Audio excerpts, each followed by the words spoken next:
અમેરિકામાં માત્ર માન્ય ટુરિસ્ટ વિઝા હોવા એટલે એરપોર્ટ પરથી અમેરિકામાં પ્રવેશની ગેરંટી નથી. અને ન્યુયોર્કના JFK એરપોર્ટ પરથી સામે આવેલી એક કથિત ઘટના આ વાતને ફરી એક વખત ચર્ચામાં લાવી છે.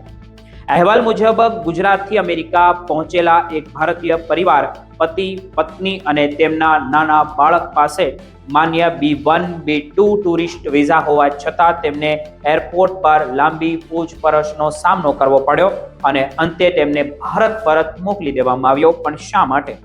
એટલું જ નહીં, તેમના વિઝા રદ કરવામાં પણ આવ્યા હોવાનો અને રેકોર્ડ પર 5 વર્ષનો સૌથી મોટો પ્રતિબંધનો પણ ઉલ્લેખ કરવામાં આવી રહ્યો છે. આ સમગ્ર મામલો એ સમજવા માટે સૌથી મહત્વપૂર્ણ છે કે અમેરિકન એરપોર્ટ પર અધિકારીઓ માત્ર વિઝા જોઈને નિર્ણય લેતા નથી, પરંતુ પ્રવાસનો હેતુ, રોકાણની યોજના, નાણાકીય સ્થિતિ અને અન્ય જવાબોમાં પણ સુસંગતતા તપાસી શકે છે.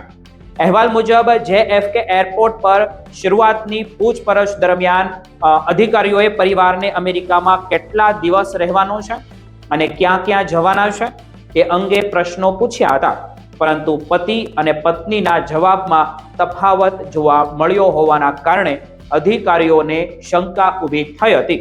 પરિવાર પાસે હોટેલનું જે કસ્ટમ રિઝર્વેશન પણ હોવાનું જણાવાઈ રહ્યું હતું.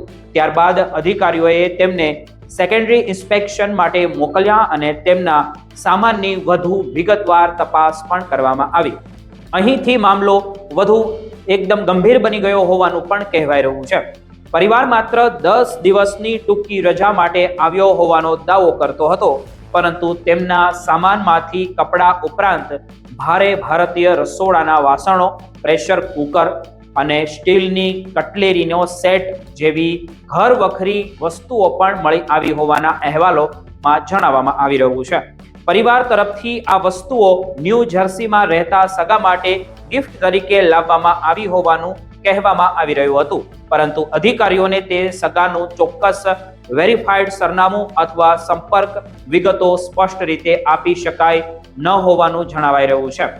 અધિકારીઓને આવા સામાનથી એવી શંકા થઈ શકે છે કે પ્રવાસી માત્ર થોડા દિવસની મુલાકાત માટે નહીં, પરંતુ અમેરિકામાં લાંબા સમય સુધી રહેવા અથવા તો સ્થાયી થવાના ઈરાદાથી આવ્યો છે.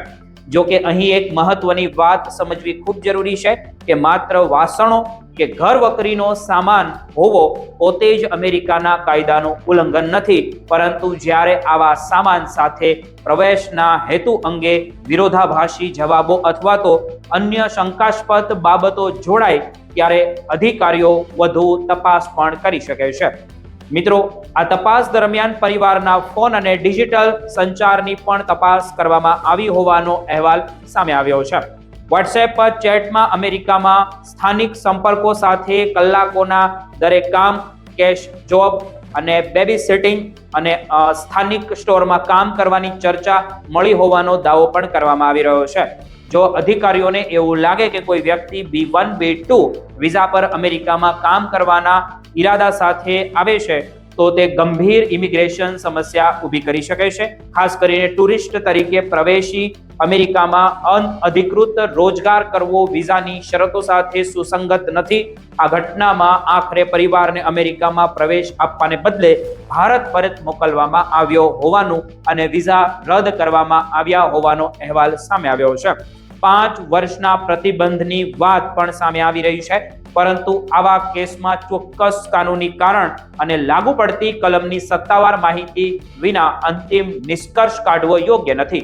આ ઘટનામાંથી ટુરિસ્ટ વિઝા પર અમેરિકા જનાર ભારતીયો માટે સૌથી મોટો સંદેશ તો એ છે કે માત્ર વિઝા હાથમાં હોવા પૂરતા નથી, પરંતુ પ્રવાસનો હેતુ સ્પષ્ટ હોવો જોઈએ. પતિ પત્ની સહિત પરિવારના તમામ સભ્યોના જવાબો એકબીજા સાથે સુસંગત હોવા જોઈએ અને ક્યાં રહેવાનું છે અને તેની વિશ્વસનીયતા માહિતી હોવી જોઈએ. રિટર્ન ટિકિટ, હોટેલ બુકિંગ અથવા જ્યાં રહેવાના હો ત્યાંનું ચોક્કસ સરનામું અને સંપર્ક વિગતો ઉપલબ્ધ રાખવી ખૂબ જ સમજદારી ભર્યું પગલું ગણાય છે. સાથે જ સૌથી મહત્વપૂર્ણ વાત, ટુરિસ્ટ વિઝા પર અમેરિકામાં કામ કરવાની કોઈ યોજના ન હોવી જોઈએ. કોઈ મિત્ર કે સગાએ કેશમાં થોડું કામ કરાવીશું કે બેબી સિટિંગ કરી દેજો અથવા સ્ટોરમાં મદદ કરી દેજો એવું કહ્યું હોય તો પણ તેને સામાન્ય પ્રવાસનો ભાગ માનવામાં આવતો નથી, તે યોગ્ય નથી. અને અંતે યાદ રાખો, અમેરિકામાં પ્રવેશ આપવાનો અંતિમ નિર્ણય એરપોર્ટ પરના ઇમિગ્રેશન અધિકારીઓના નિરીક્ષણ અને લાગુ કાયદા પર આધારિત હોય છે. તેથી અમેરિકામાં પ્રવેશ કરતા પહેલા આ વાત તમારે ખાસ ધ્યાનમાં લેવી ખૂબ જરૂરી છે, દરેક NRI માટે જે અમેરિકા જવાનું સપનું જોઈ રહ્યા છે તેની માટે.